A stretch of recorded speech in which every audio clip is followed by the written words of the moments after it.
Hello students, now today we are going to learn some more new operators.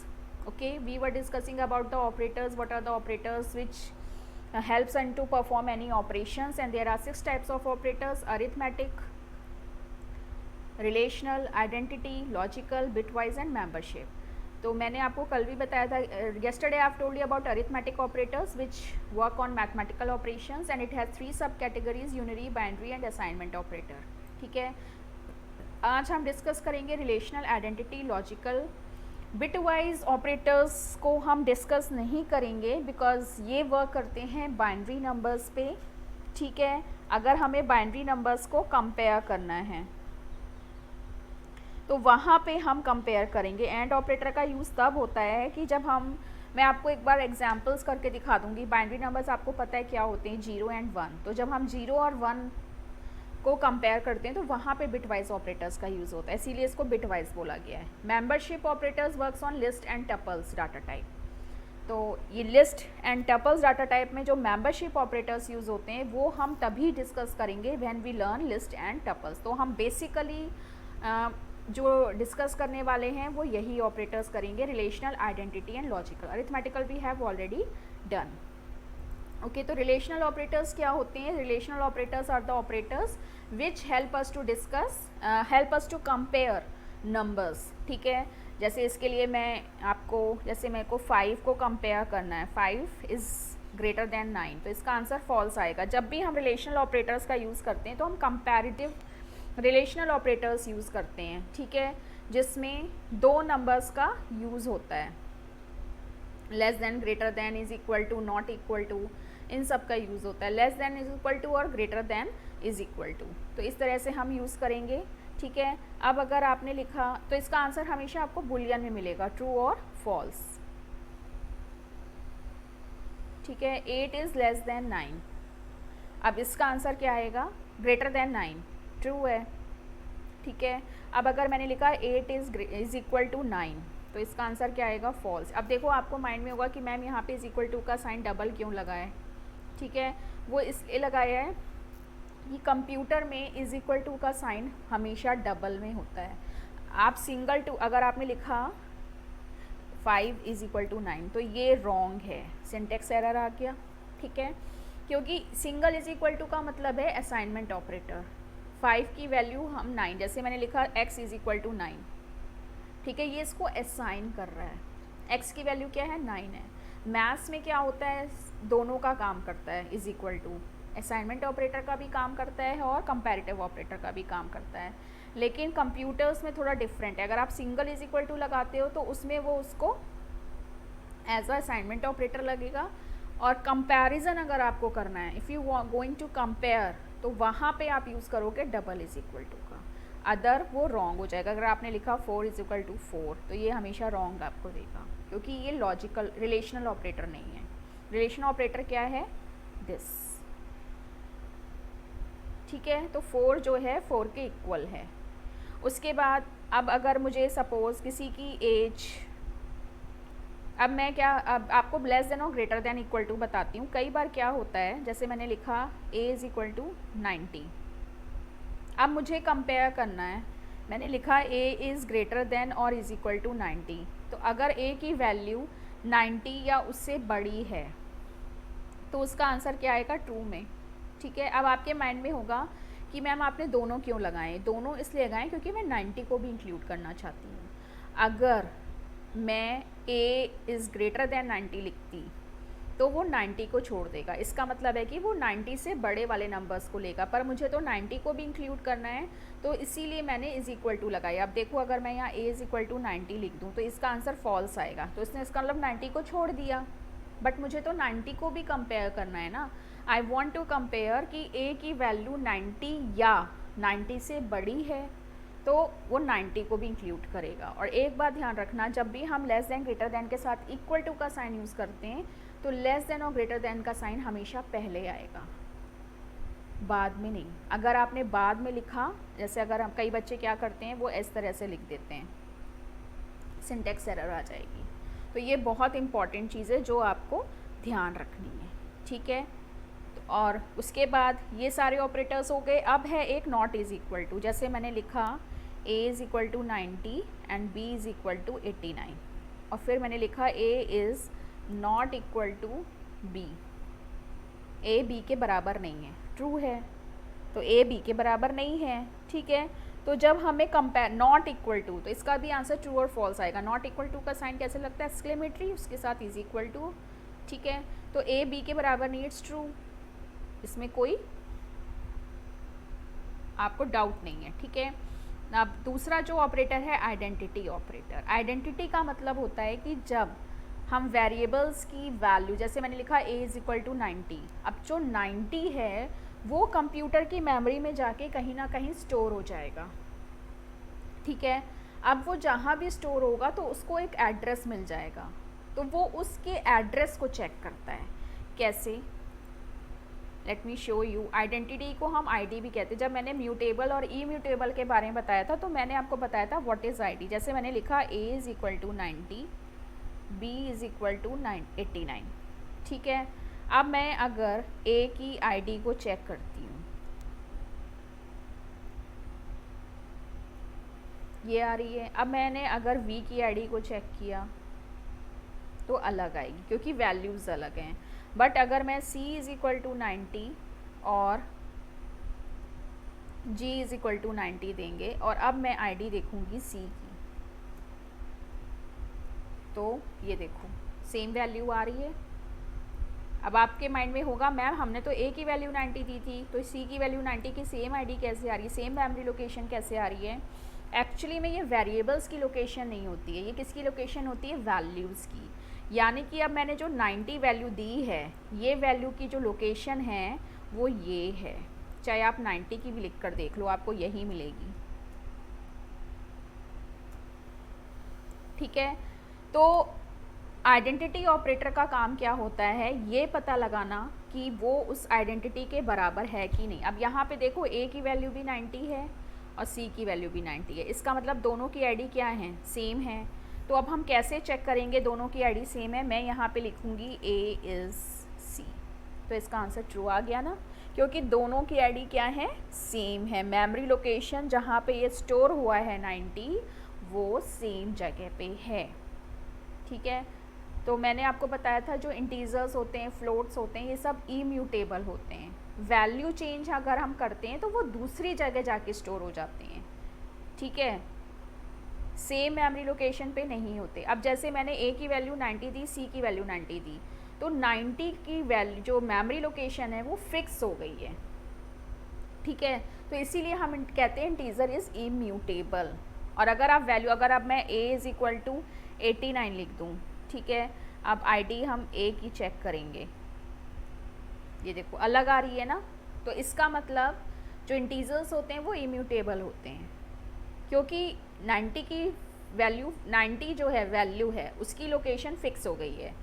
यहाँ पे a की location fix नहीं हो रही है, किसकी लोकेशन फिक्स हो रही है, 89, 90 जो इसकी वैल्यूज़ हैं। ठीक है, तो अब अगर मैं लिखती हूँ a इज़ c, तो इसका आंसर फॉल्स आएगा, क्योंकि a की जो आइडेंटिटी है वो चेंज हो चुकी है, क्योंकि उसकी वैल्यू क्या हो गई है, सॉरी ये a की वैल्यू नहीं बता रहा है, किसकी वैल्यू बता रहा है, 89 की। 89 की मेमोरी लोकेशन चेंज हो गई, इसलिए इसका आंसर आ गया है फॉल्स। और अगर मैं लिखती हूँ a इज़ नॉट c, तो इसका आंसर आएगा ट्रू। वो तो बिल्कुल बात ठीक है, क्योंकि अब जो है वैल्यू चेंज होने की वजह से लोकेशन ही चेंज हो गई है। तो ये हमारा that's why it is known as identity operator. Identity operator का काम क्या होता है, उसकी लोकेशन को चेक करना, लोकेशन सेम है कि नहीं। ठीक है, तो ये था हमारा आइडेंटिटी ऑपरेटर। अब हम बात करेंगे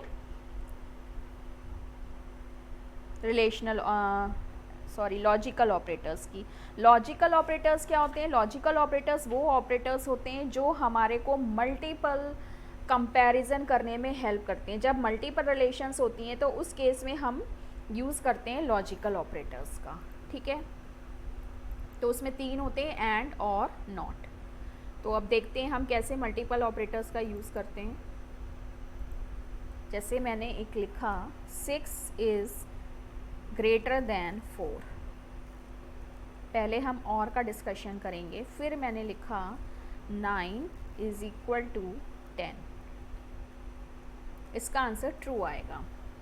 ठीक है, अब आपके माइंड में होगा इसका आंसर ट्रू क्यों है। देखो 6, 2 कंडीशंस हैं, 6 की वैल्यू 4 से ज़्यादा है, ये तो ट्रू है, लेकिन 9 जो है वो 10 के इक्विवेलेंट नहीं है। तो इन दोनों में से एक कंडीशन सही है।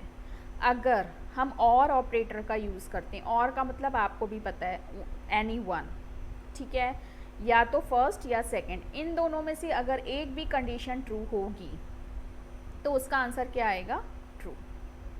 ठीक है, अगर मैं अब आपके माइंड में होगा कि मैम दोनों करो, तो मैं आपको दोनों भी करके दिखा देती हूँ और फिर मैं लिख देती हूँ और।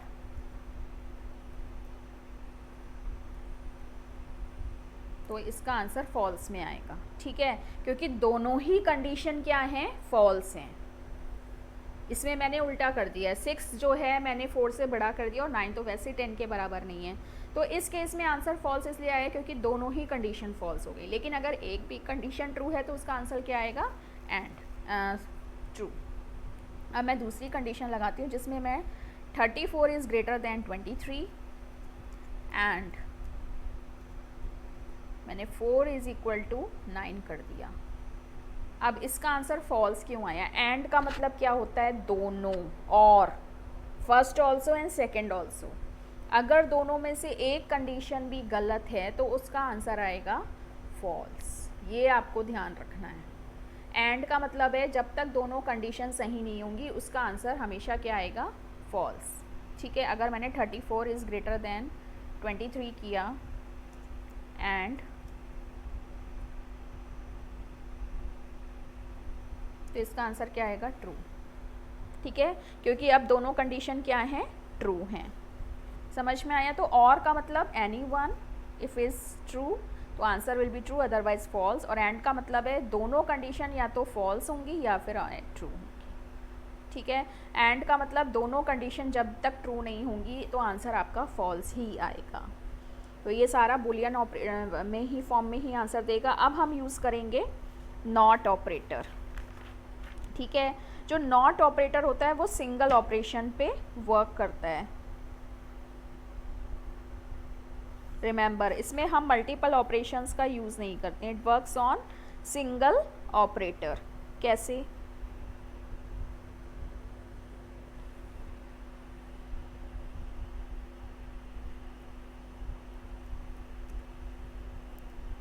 ठीक है, नॉट 5। ये थोड़ा सा, ये जो नॉट ऑपरेटर है ना, ये बहुत ही रेयर यूज़ में आता है। ओके, ये क्या करता है, रिवर्स कर देता है ट्रुथ को, ये उल्टा कर देता है। अगर कंडीशन ट्रू है तो फॉल्स कर देगा, फॉल्स है तो ट्रू। इसका काम होता है रिवर्स करना। नॉट 60। अब इसका आंसर, और नॉट जो ऑपरेटर है ना, इसकी दो चीज़ें हैं जो मेन आपको समझनी है। First, it works on single operand, ये दो ऑपरेंट्स पे काम नहीं करता। ठीक है, यानी कि इसके साथ हम कोई भी रिलेशनल ऑपरेटर यूज़ नहीं कर सकते। सेकेंड, इसमें जब भी आपको आंसर मिलेगा वो रिवर्स मिलेगा। अगर आपके अकॉर्डिंग ट्रू आना चाहिए तो फॉल्स आएगा, फॉल्स आना चाहिए तो ट्रू आएगा। ठीक है, तो ये इसकी पहचान है। अब जैसे मैं आपको एक और करके दिखती हूँ, जैसे मैंने रिलेशनल ऑपरेटर का मैं आपको करके दिखा, जैसे मैंने लिखा 5। अब देखना इसमें सिंगल ऑपरेंड, जैसे यहाँ पे तो हमने डबल ऑपरेंड्स यूज़ किए थे, यहाँ पे हम सिंगल कंडीशन लेके चलेंगे।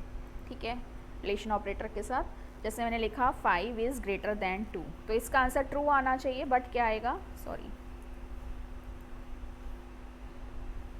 फॉल्स। ये देखो सिंगल ऑपरेंड है। ठीक है, तो ये हमेशा एक ही के साथ यूज़ होता है। जैसे मैंने लिखा नॉट 9 इज इक्वल टू 9। ठीक है, तो ट्रू आना चाहिए था, मतलब ये क्या कर देता है, कंडीशन को हमेशा रिवर्स कर देता है। ये जब हम प्रोग्रामिंग करेंगे तो हमें क्लियर होगा, आपके माइंड में होगा मैम इसका क्या यूज़ है। Sometimes this type of situation arises जहाँ पे हमें नॉट ऑपरेटर का भी यूज़ करना पड़ता है। ठीक है, तो इस तरह से हम नॉट ऑपरेटर का भी यूज़ कर सकते हैं। अब बिट वाइज ऑपरेटर्स में आपका एंड और एक्सक्लूसिव और बिट वाइज ऑपरेटर्स का यूज़ होता है। ठीक है,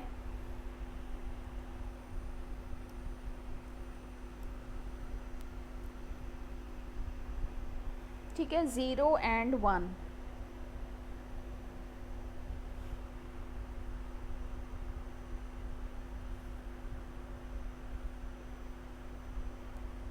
ठीक है, तो 0 और 1 इसका रिजल्ट क्या आएगा?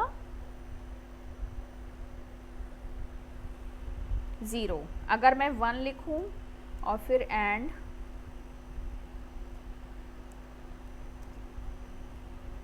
ठीक है, अगर मैंने 0 एंड 0 लिखा तो आंसर क्या आएगा? 0। अगर मैंने 1 एंड 1 लिखा तो इसका आंसर आएगा 1। ठीक है, अब आपके माइंड में होगा मैम 0 एंड 1, मैंने आपको बताया था ना एंड का मतलब क्या होता है, दोनों सेम होने चाहिए। तो 0 और 1 अलग अलग हो गए ना इसलिए हर केस में 0 आ रहा है। 1 एंड 1 1, ठीक है। और अगर मैं लगा दूं और, तो उस और का काम करेगा। तो इस तरह से हमें बिट वाइज ऑपरेटर, जैसे मैंने लगा दिया 0, ये और का ऑपरेटर जिसको हम पाइप साइन कहते हैं, ठीक है, 0, ठीक है, 0 पाइप साइन 1, ये और का साइन है 1, ठीक है। देखो आ गया, चाहे 1 और करो चाहे वो करो सेम आएगा। ये देखिए, इसको हम फिर से करके दिखा देती हूँ। बिट वाइज ऑपरेटर जो होते हैं ना वो सिर्फ बाइनरी नंबर्स पे ही काम करता है, ये चीज़ आपको ध्यान रखनी है। अब जैसे मैंने लिखा 1 और 1, देखिए 1 आ गया, ठीक है, 0 और 1 पाइप साइन है ये, तो 1 आ गया। ये और, जैसे अभी मैंने आपको बताया ना और का मतलब क्या होता है, कोई भी एक। तो अगर आप और ऑपरेटर का यूज़ करेंगे बिट वाइज ऑपरेटर्स में तो 1 आएगा, ठीक है। अब अगर मैं 0 और 0 लिखूँगी तो ऑब्वियसली इसका आंसर 0 आएगा, ठीक है। तो इस तरह से हम करते हैं। अब जैसे हम बिट वाइज ऑपरेटर में थर्ड ऑपरेटर है एक्सक्लूसिव और, ठीक है, जैसे मैंने लिखा 1, ये एक्सक्लूसिव और का साइन है दिस 1। तो इसका आंसर आपका 1 करने पे 1 क्यों नहीं आ रहा है? ठीक है, एक्सक्लूसिव और का मतलब क्या होता है कि if two operands are different the result otherwise the result is 0, यानी कि इसमें उल्टा, ये बिल्कुल नॉर की तरह है। अभी मैंने आपको नॉट ऑपरेटर बताया था, नॉट ऑपरेटर में क्या होता है, हमेशा सिचुएशन रिवर्स आती है। तो आपके अकॉर्डिंग इसमें आंसर क्या आना चाहिए था? 1 आना चाहिए था, बट 0 आएगा, ठीक है। अगर मैंने लिखा 0 एक्सक्लूसिव और 0 तो इसका आंसर आएगा 0, ठीक है, उल्टा आएगा। अब मैंने 1 लिखा 1 एक्सक्लूसिव 0 तो इसका आंसर आएगा 1, ठीक है। फिर मैंने लिखा 0 एक्सक्लूसिव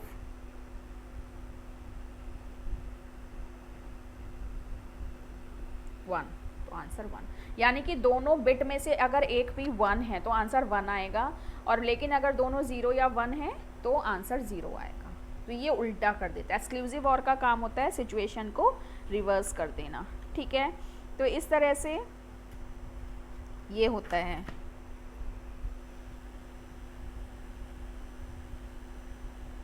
तो आज हमने सिर्फ ऑपरेंड्स के ऑपरेटर्स के बारे में पढ़ा है। तो in next video we will discuss expressions. Thank you.